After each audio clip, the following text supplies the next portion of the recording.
Maybe it's the dream of the open highway, the romantic myth of the West, a reminder that these funny little Orientals have actually been Americans longer than you have.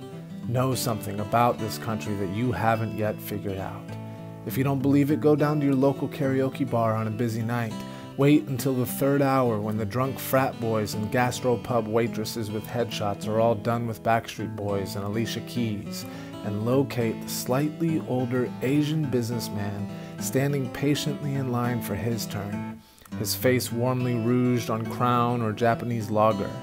And when he steps up and starts slaying country roads, try not to laugh or wink knowingly or clap a little too hard, because by the time he gets to West Virginia, Mountain Mama, you're going to be singing along. And by the time he's done, you might understand why a 77-year-old guy from a tiny island in the Taiwan Strait who's been in a foreign country for 2/3 of his life can nail a song note perfect about wanting to go home. We are rolling. Okay. Is there toothpaste on my mouth? Is there anything in my beard? It's nothing like arriving at the editing table and realizing you had fluff in your beard. Or worse, like a bit of scrambled eggs, a bit of Marmite, a stray bit of cheese. Because now you've got all this footage and you're like, when is that thing gonna fall out? Which is why we did you a favor, Kieran of Katie Books, in getting rid of that monstrosity of a beard. Who knows? Who knows?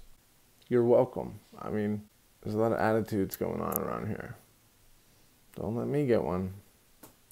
Don't let me get one. Good morning, people. Hello, how are you? Good to see you.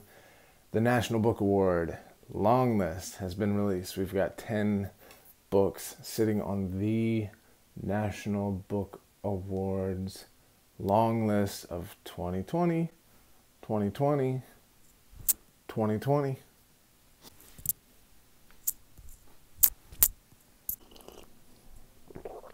I'm going to read as many of these books as possible. I have found I enjoy following book prizes. The word pretentious gets thrown around a lot when we start talking about book prizes. I honestly don't even know what that means. I'm having fun with it. I'm having fun with it. Pretentious or not, we plow forward. We pretentiots. We of the pretentious few. Maybe that's what it means. So the first book that I decided to read is a book called Interior Chinatown by Charles Yu. Interior Chinatown by Charles Yu. Now this is something interesting. Let's talk about Interior Chinatown by Charles Yu. I envy the man who's able to hold this book without this library plastic all on it. I understand why libraries have to do this. But when there's a book as beautiful as this with this embossed print, this really matte, like papery, it's all papery. It feels like it's kind of like papery, soft rice paper or something. Oh man, and it's all embossed. It just feels like a really nice book. Brilliant and hilarious. Wrenching, hilarious. Smart and fun, comedic. Brilliantly unexpected and inventive. A fascinating novel, hilarious and melancholy. But a lot of them are just saying, it's a funny book. It's so funny. Were there some funny parts? Yes, there were funny parts. The heartbeat of this book is really, from my perspective, not intended even to be funny. There are moments when you can sense Charles Yu is intending to be funny, and he lands it. In my view, it is not intended or meant to be hilarious. If I'm right about that, I just have to wonder how Charles feels that the circle of critics are continually landing on this word, hilarious. Well, we'll get into it, but it is almost like the opposite of what he's aiming for. That's just my opinion about the book. I don't think it was meant to be hilarious. This book is very interesting. Let me start with structure. Before we get to synopsis, because I don't even know I'm going to be able to give you a synopsis. This book is written in a very unique structure. It steps in and out of playwright mode, like you're reading a play or like you're reading a screenplay.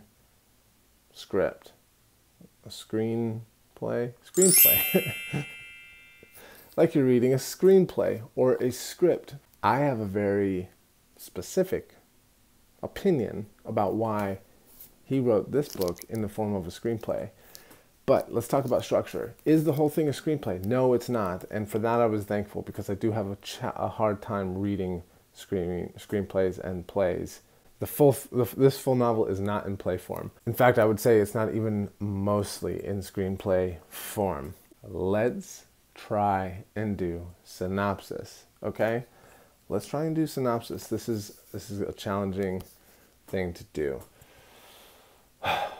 It's not a story. There's not really plot. How do I articulate what this book is? We can't say anything definitive about this book, okay? Basically, you are Willis Wu. You are Asian American. Charles Yu is specifically dealing with Asian American experience. And what he does in this novel is ambitious, is tragic, is in one way an expose. Charles Yu invites us into the world of an Asian American immigrant. He invites us into their experience. Okay, so I'm scattered because there's so much here. From the moment you start reading, the opening pages, you start to feel the waves of reality crash against your mind about Asian American stereotypes and their experience in America. What you do is you step in as Willis Wu and you begin to understand and empathize with the ambition of a young Asian American actor living in an SRO, a single room occupancy, in a place like LA. You have access to Hollywood. And so what it is you begin to understand and see like the acting scene for Asian Americans and the ambition within that context of an Asian American and the highest that they can aspire to, which is essentially Kung Fu Man. Because Charles Yu is so poignant and precise in his satire around this and in his language around this, I can see how some people can find that comedic or light. But I think he is being very precise, like he is throwing it in your face. And the simplicity and stupidity of it is supposed to, in some ways, expose you to the tragedy of it. To be Willis Wu, through this journey that Charles Yu takes us on, you recognize like what I am aspiring for, the ceiling that I have in this highest place that I can reach is very inconsequential compared to the fact that I could be more. But the ceiling that exists for an Asian American actor attempting to make it in that world, the process that you're going to take is you're going to start as generic Asian man, number 3. Maybe generic Asian man number 2, delivery guy.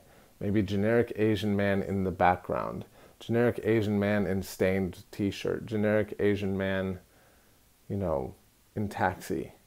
And move up to, the different stages of generic Asian man. And the aspiration, the real goal, the ambition is to get to the highest spot that's available for you as an Asian American in the movies.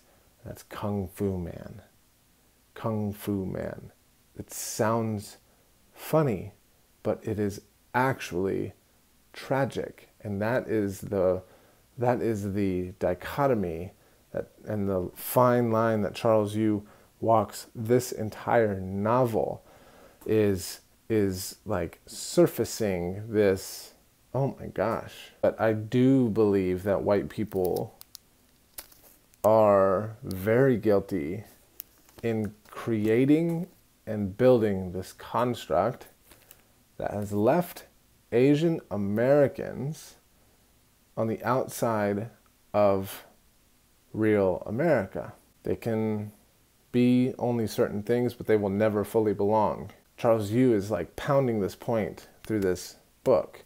He's pounding this point. So in one way, the structure of this novel is the only structure that Charles Yu could even approach this subject and be taken seriously, because this is the only structure that we have allowed them to play. Charles Yu seems to be playing off of and even condescending to the only format that we have proven to accept, the only format that we have proven capable of hearing their story through. We are the reason Charles Yu has to approach this story in this format, because he's condescending to use the only format that we have proven to accept when it's an Asian American story. That in itself is like so precise, and so it's so cutting. It's like, okay, you want us in this format? I will meet you on that level to convey my truth and to convey my experience. I wrote in my notes, the story of an Asian experience is in the form of something that ticks off every box of our stereotypes and exists for our entertainment. So in one way, the stories of Asian Americans only exist for our entertainment. We don't take it seriously. We conclude that they like being in that role. They like being in that role. And you see it throughout our pop culture over decades and likely centuries. You see it throughout. I can think of multiple movies and plot lines where we are forcing Asian Americans into these roles, and that's the role they play.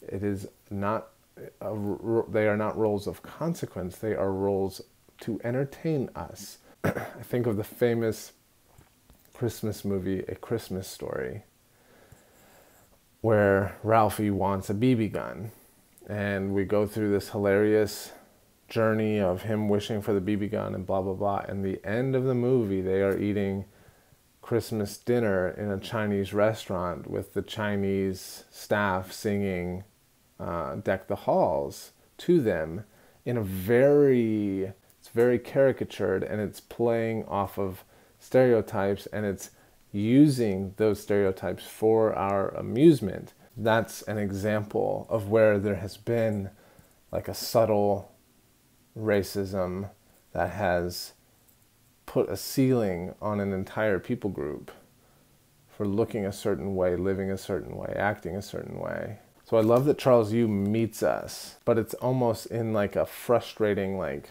okay, you want us in this format? I'm going to meet you in that format to convey something that really matters, to convey something tragic to you. Are you going to hear it? Could you even hear it in another format? Could you even hear it in another format? And then he's just pounding the racism. He's just pounding the stereotypes. I'm having a hard time like getting my thoughts together around this book, because there's so many things going on. There's so much that Charles Yu is like surfacing and exposing. There's so much tragic exposure in this. What I will say is what I believe Charles Yu does with this book is something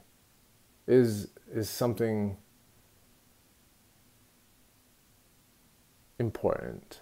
Like he so delicately peels back the layers of the truth of this concept of racism towards Asian Americans, And he uses the scenes of Hollywood that provided for him a springboard in a way to showcase this in a very distilled, digestible, understandable, like relatable. We all understand this concept of Hollywood, and we all have our own remembrances of Asian Americans in movies, and very rarely, if ever, do we have stories of an Asian American being taken seriously as a serious part of the plot, as a serious contributor. That's more than just a doctor on screen or a kung fu man kung fu guy on screen, or the wise old sage that's teaching us his wisdom through his years of Asian suffering and Asianness, like Mr. Miyagi. There were moments throughout this novel I literally wrote down, just in all caps, chills. Like, I got chills at different moments.